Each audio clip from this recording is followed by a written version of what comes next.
Putri Rahayu dari kelas 19K5, NIM 1902050210, Prodi D3 Rekam Medis, Universitas Duta Bangsa Surakarta. Di sini saya akan menyampaikan materi tentang anatomi dan patofisiologi sistem urinaria. Berdasarkan gambar, persamaan femal urinaria tract dan male urinaria tract adalah sama-sama memiliki kidney, renal pelvis, UPJ, ureter, urinary bladder, uretra.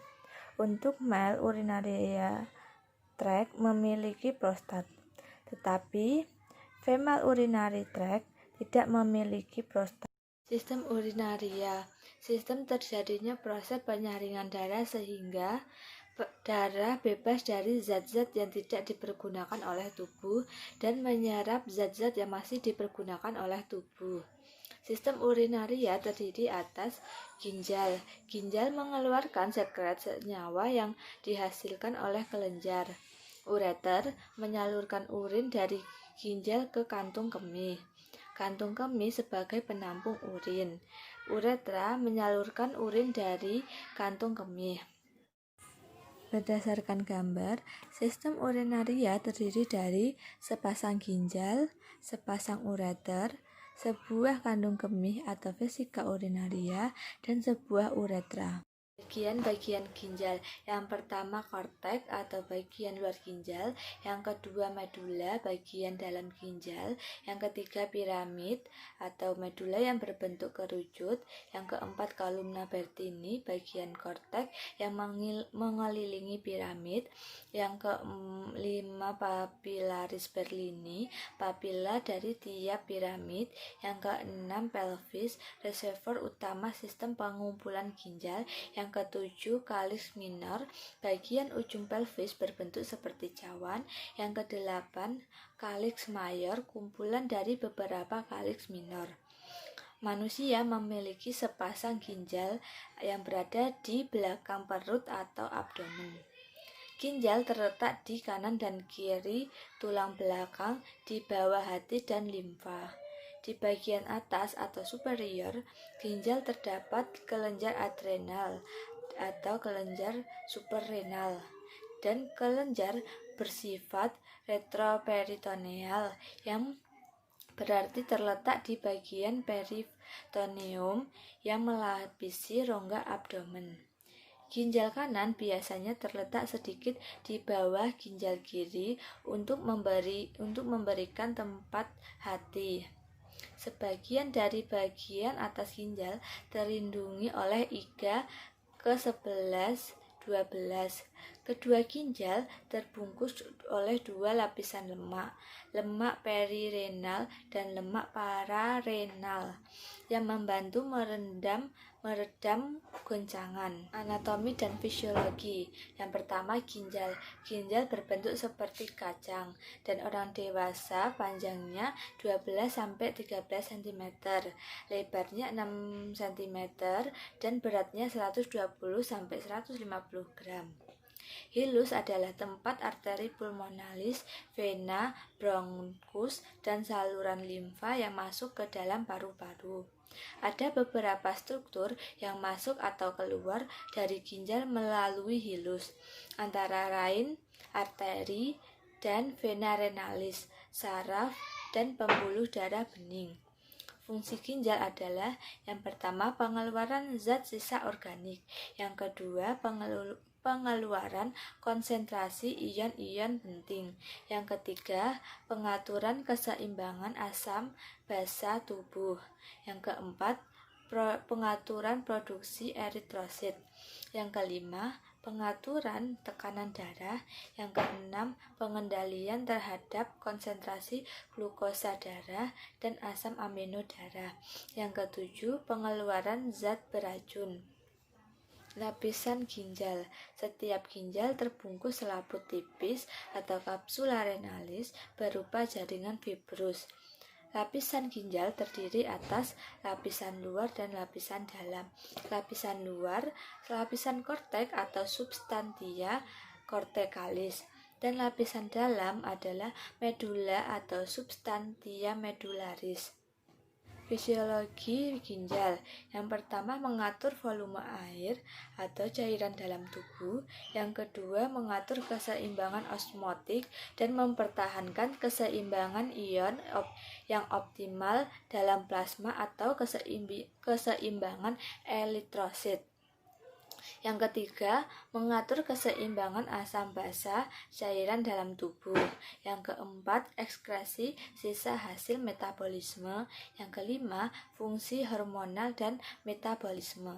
Struktur ginjal yang pertama, kortek ginjal atau kortek renalis yang mengandung jutaan alat penyaring atau nefron 1-1,5 juta. Dan fungsi nefron adalah membentuk urin dengan cara filtrasi, reabsorpsi, dan sekresi. Nefron terdiri dari badan Malpighi dan tubulus. Badan Malpighi tersusun dari kapsul Bowman dan glomerulus. Dan kapsul Bowman berbentuk seperti piala yang melingkup glomerulus. Yang kedua, sumsum ginjal atau medula renalis. Pada sumsum ginjal terdapat suatu jaringan berbentuk kerucut atau yang disebut piramid. Piramid mengandung banyak pembuluh dan berguna untuk mengumpulkan hasil ekskresi. Cairan yang terkumpul pada piramid akan disalurkan melalui saluran pengumpul menuju pelvis renalis atau rongga ginjal. Selanjutnya, pelvis renalis berhubungan dengan ureter. Nefron terbagi menjadi dua. Yang pertama, nefron kortalik atau nefron yang glomerulinya terletak pada bagian luar dari kortek dan lekung Henle pendek dan tetap berada pada kortek. Yang kedua, nefron juxtamedullaris. Nefron yang glomerulinya terletak pada bagian dalam kortek dekat dengan kortek medula. Lekung Henle yang panjang dan turun jauh ke dalam zona dari medula. Bagian-bagian nefron. A. Glomerulus, suatu jaringan kapiler berbentuk bola yang berasal dari arterial afferent bersatu menuju arterial efferent. Berfungsi sebagai tempat filtrasi sebagian air dan zat yang terlarut dari darah. B. Kapsula Bowman, bagian dari tubulus yang melingkupi glomerulus. Anatomi dan fisiologi. Yang kedua, ureter, tabung atau saluran yang menghubungkan ginjal dengan kandung kemih. Ureter merupakan lanjutan pelvis renal menuju distal dan bermuara pada vesika urinaria. Panjangnya 25-30 cm. Yang ketiga, vesika urinaria, disebut juga bladder atau kandung kemih, merupakan kantung berongga yang dapat diregangkan dan volumenya dapat disesuaikan dengan mengubah status kontraktif otot polos di dindingnya. Mempunyai fungsi sebagai reservoir urin 200-400 cc. 4. Uretra merupakan saluran sempit yang berpangkal pada kandung kemih. Berfungsi menyalurkan air kemih keluar. Dalam anatomi, uretra adalah saluran yang menghubungkan kantung kemih ke lingkungan luar tubuh. Proses pembentukan urin berdasarkan gambar. Yang pertama, filtrasi, proses penyaringan zat sisa metabolisme yang dapat menjadi racun bagi tubuh, terjadi di dalam glomerulus. Yang kedua, reabsorpsi, merupakan proses penyerapan kembali filtrat glomerulus yang masih mengandung zat-zat yang berguna bagi tubuh. Beberapa zat yang diserap kembali antara lain glukosa, garam-garam, ion organik, dan asam amino. Hasilnya adalah filtrasi tubulus atau urin sekunder. Yang ketiga, sekresi atau augmentasi, proses pengeluaran zat sisa yang sudah tidak diperlukan lagi oleh tubuh.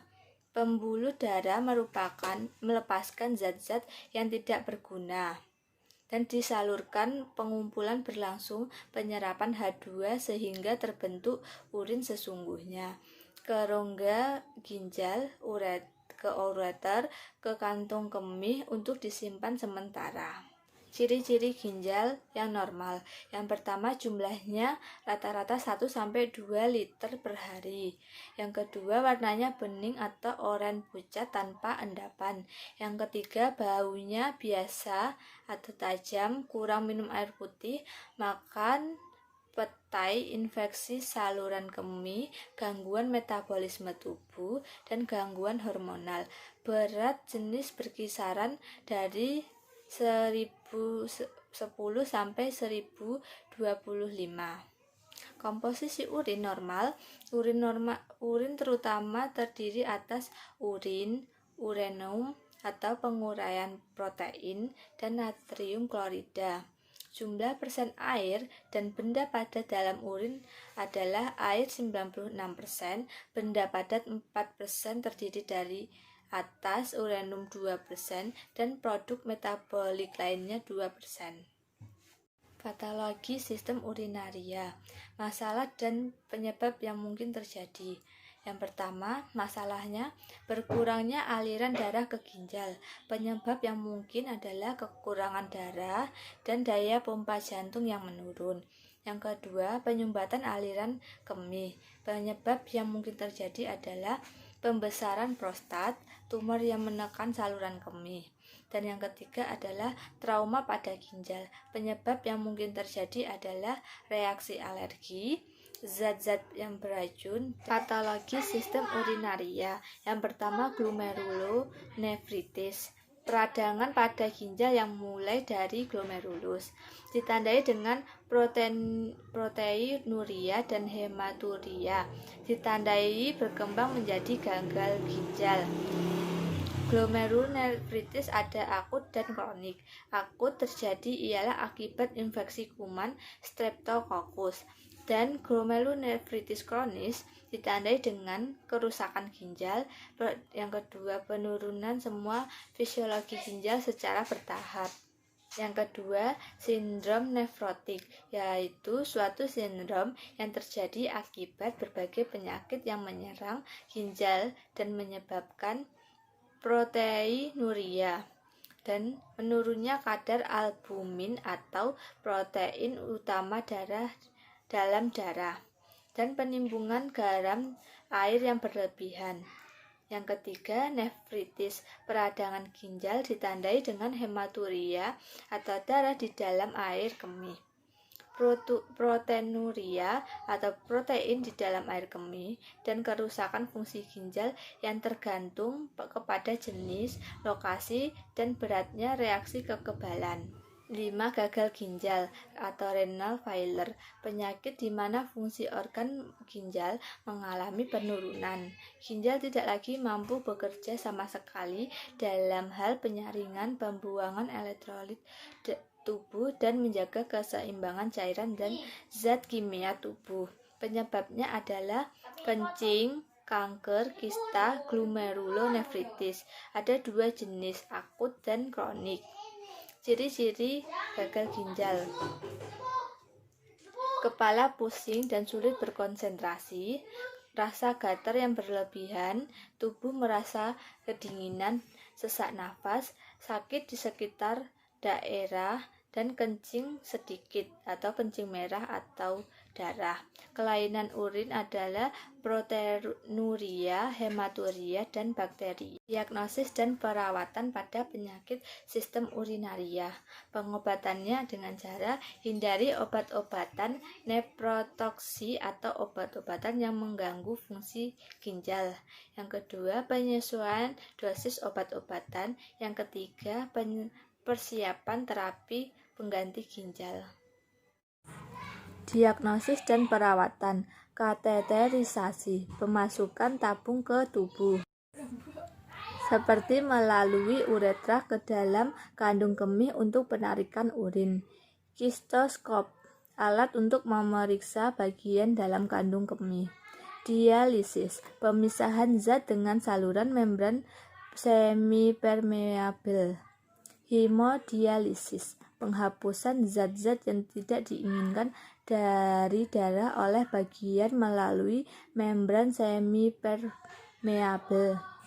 Berikut ini gambar kateter dan sistoskop. Sekian penyampaian materi anatomi dan patofisiologi sistem urinaria. Kurang lebihnya mohon maaf. Terima kasih. Wassalamualaikum warahmatullahi wabarakatuh.